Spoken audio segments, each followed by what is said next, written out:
اعوذ باللہ من الشیطان الرجیم بسم اللہ الرحمن الرحیم یا ایہا الذین آمنوا لا تتخذوا الكافرین اولیاء من دون المؤمنین اتريدون أن تجعلوا لله عليكم سلطانا مبينا إن المنافقين في الدرك الأسفل من النار ولن تجد لهم نصيرا إلا الذين تابوا وأصلحوا واعتصموا بالله وأخلصوا دينهم لله فأولئك مع المؤمنين وسوف يؤتي الله المؤمنين أجرا عظيما ما يفعل الله بعذابكم إن شكرتم وآمنتم وكان الله شاكرا عليما صدق الله العظيم۔ فرمایا یا ایھا الذین آمنوا، اے وہ لوگو جو ایمان لائے ہو، لا تتخذوا الکافرین اولیاء، نہ بناؤ تم کافروں کو دوست، من دون المؤمنین، مومنوں کو چھوڑ کر۔ اس آیت کریمہ میں اللہ تبارک و تعالی نے مومنوں سے خطاب کرتے ہوئے فرمایا ہے کہ کافروں سے دوستی نہ کرو، مگر اس وقت مسلمان کہلانے والے تقریباً 57 ملک ہیں جنہیں اسلامی ممالک کہا جاتا ہے، جو سب کے سب امریکہ کی گود میں ہیں، جو وہ کہتا ہے وہ کرتے ہیں، سوائے 3-4 کے جن کا رب تعالیٰ کے اس ارشاد پر پورا یقین ہے۔ باقی سب کی اس کے ساتھ دوستی ہے ذاتی مفادات کے لیے، ایمان کمزور ہیں اس لیے ایسا کر رہے ہیں۔ اگر ایمان مضبوط ہو تو اللہ تعالیٰ کے سوا نہ کسی پر اعتماد ہوتا ہے اور نہ کسی کا ڈر ہوتا ہے۔ جیسا کہ آپ دیکھ لیں افغانستان کی حکومت کر رہی ہے، اللہ پاک ان کی مدد فرمائے۔ البتہ ان کی کچھ کمزوریاں ہیں، ان کمزوریوں کے باوجود بھی کفر کی آنکھ میں آنکھ ڈالی ہوئی ہے، وہ امریکہ کی بات نہیں مانتے، اسی طرح کفار کی بات نہیں مانتے۔ تو اگر ہم اپنے رب کو راضی کریں تو ظاہر ہے کفر تو بگڑے گا، تو کفر کی پرواہ نہیں کرنی چاہیے، بلکہ کہا جائے کہ ٹھیک ہے تم بگڑتے ہو تو بگڑ جاؤ، ہم اللہ کی اطاعت کے بغیر نہیں رہ سکتے۔ تو اللہ فرماتے ہیں اتریدون، کیا تم ارادہ کرتے ہو، ان تجعلوا للہ علیکم سلطانا مبینا، اس بات کا کہ بناؤ اللہ تعالیٰ کے لیے اپنے خلاف کھلی دلیل۔ یعنی تم کافروں کے ساتھ اگر دوستی کرو گے تو ظاہر ہے یہ اللہ تعالیٰ کے ساتھ ناراضگی کی کھلی دلیل ہوگی، کیونکہ اللہ تعالیٰ تمہیں منع کر رہا ہے لا تتخذوا الکافرین اولیاء، کہ کافروں کو دوست نہ بناؤ۔ ان المنافقین فی الدرک الاسفل من النار، بے شک وہ لوگ جو منافق ہیں دوزخ کے نچلے طبقوں میں ہوں گے، نچلے طبقے میں ہوں گے۔ دوزخ کے اوپر نیچے 7 طبقے ہیں۔ سب سے اوپر والا طبقہ جو ہے وہ گناہگار مسلمانوں کے لیے، جن کا عقیدہ تو صحیح ہوگا مگر اپنی کچھ عملی کوتاہیوں کی وجہ سے وہ جہنم میں چلے جائیں گے، اور کچھ مدت کے بعد وہ دوزخ سے نکل کر سارے کے سارے جنت میں چلے جائیں گے۔ صحیح العقیدہ کوئی بھی مسلمان دوزخ میں نہیں رہے گا۔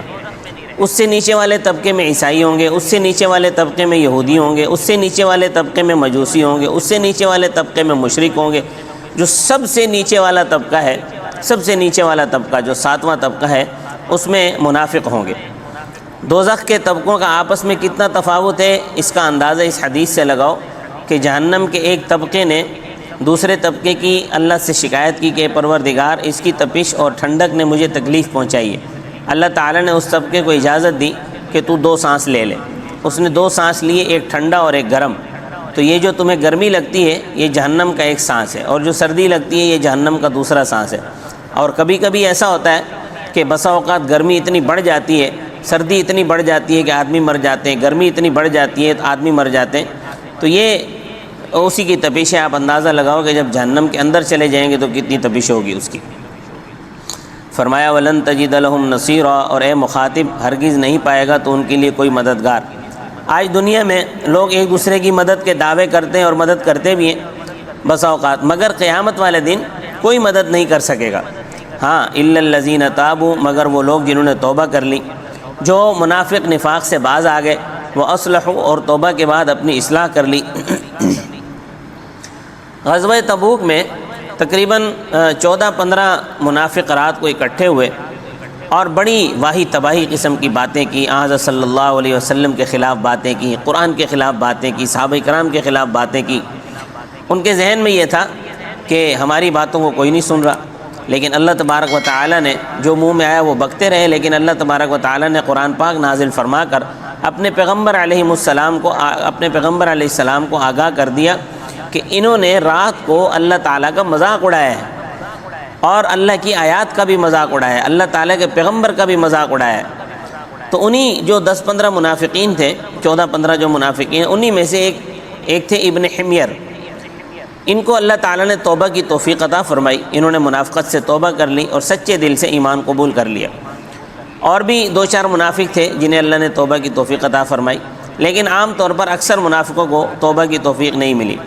تو توبہ کی توفیق منافق کو نہیں ہوتی، جس طرح کہ بدعتی کو بھی توبہ کی توفیق نہیں ہوتی۔ واعتصموا، اور انہوں نے مضبوطی سے پکڑا اللہ تعالیٰ کے دین کو، واخلصوا دینہم للہ، اور خالص بنایا انہوں نے اپنے دین کو اللہ تعالیٰ کے لیے، توبہ کر کے خالص دین پر چلے۔ فاولئک مع المؤمنین، پس وہ لوگ ایمان والوں کے ساتھ ہیں، ان کا شمار ایمان والوں کے ساتھ ہوگا۔ دیکھیں، توبہ کا دروازہ ہر وقت کھلا ہوا ہے، گزشتہ گناہوں سے توبہ کرو، آئندہ اپنی اصلاح کرو۔ البتہ جن چیزوں کی قضا ضروری ہے ان کی قضا کریں، جیسے نماز ہے، روزہ ہے، زکوٰۃ ہے۔ اسی طرح کسی آدمی کا حق کھایا ہوا ہے، کسی کو گالیاں دی ہوئی ہیں، اس سے معافی مانگ لیں، کسی کی پیٹھ کے پیچھے برائی کی ہے، اس سے معافی مانگنی پڑے گی۔ اللہ تعالیٰ سے بھی مانگنی ہے، کیونکہ اس میں 2 حق ہیں، ایک بندے کا حق ہے، وہ معاف کرے گا تو معاف ہوگا۔ اب یہ نہ سمجھنا کہ لوگوں کا مال کھا کر توبہ کرتے رہیں تو اس سے معاف ہو جائے گا، ایسا نہیں ہوگا، بلکہ وہ لوٹانا پڑے گا۔ اس طرح غلط فہمی میں نہ رہنا، جس کا حق ہے اس کو دینا ہے، اس کو حق لوٹانا ضروری ہے، معافی مانگو۔ اور دوسرا اللہ تعالیٰ کا حق ہے کہ اس کے قانون کو توڑا، اس کا قانون تھا کہ غیبت نہیں کرنی، کسی کو گالی نہیں دینی، تو اس کے قانون کو توڑا ہے، لہٰذا اللہ تعالیٰ سے بھی معافی مانگنی ہے۔ وَسَوْفَ يُؤْتِ اللَّهُ الْمُؤْمِنِينَ أَجْرًا عَظِيمًا، عن قریب اللہ تعالیٰ ایمان والوں کو بڑا اجر دے گا۔ اس کے خزانوں میں بہت کچھ ہے جس کی کوئی انتہا نہیں ہے۔ جو اجر اللہ تعالیٰ نے ایمان والوں کے لیے رکھا ہوا ہے، ہم آج اس کا تصور بھی نہیں کر سکتے۔ اللہ تعالیٰ فرماتے ہیں ما يفعل اللہ بعذابکم، کیا کرے گا اللہ تعالیٰ تمہیں سزا دے کر، اے بندو تمہیں سزا دینے سے اللہ کو کیا مل جائے گا؟ یا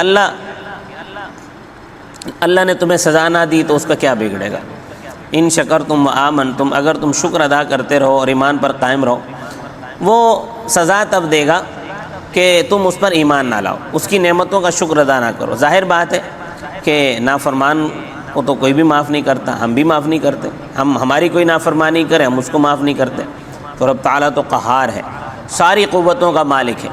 ہاں، اللہ تعالیٰ تمہیں سزا دینے پر راضی نہیں ہے، اللہ خوش نہیں ہے تمہیں سزا دینے پر، اس لیے اللہ نے فرمایا وَلَا يَرْضَى لِعِبَادِهِ الْكُفْرِ، اللہ تعالیٰ اپنے بندوں کے لیے کفر پر راضی نہیں ہے، کفر پر اللہ سخت ناراض ہے۔ ظاہر بات ہے کہ اگر تم کفر کرو گے تو پھر سزا بھی تو دے گا، کیونکہ تم نے اپنے لیے خود سزا کو تجویز کیا ہے، لیکن اللہ کو پسند نہیں ہے سزا دینا۔ وَكَانَ اللَّهُ شَاكِرًا عَلِيمًا، اور اللہ تعالیٰ قدردان ہے، جاننے والا ہے۔ اللہ تعالیٰ کتنا بڑا قدردان ہے، آپ سوچیں کہ آپ ایک نیکی کرتے ہو، اللہ 10 گنا دیتا ہے، اور اگر فی سبیل اللہ کے راستے میں ایک نیکی کرتے ہو تو اللہ 700 گنا بدلہ دیتا ہے۔ کتنا قدردان ہے، جانتا بھی ہے، اس سے کوئی چیز مخفی نہیں ہے، وہ تمہارے ظاہر کو جانتا ہے، تمہارے باطن کو جانتا ہے، تمہاری نیتوں سے واقف ہے، تمہارے اعمال و اقوال کو بخوبی جانتا ہے۔ تو یہ بات ہر وقت پیش نظر رہے کہ معاملہ پروردگار کے ساتھ ہے جو علیم بذات الصدور ہے، اور اپنے وقت پر اس کو حساب بھی دینا ہے۔ اللہ تبارک و تعالی مجھے اور آپ کو عمل کی توفیق عطا فرمائے۔ وما علینا الا البلاغ المبین۔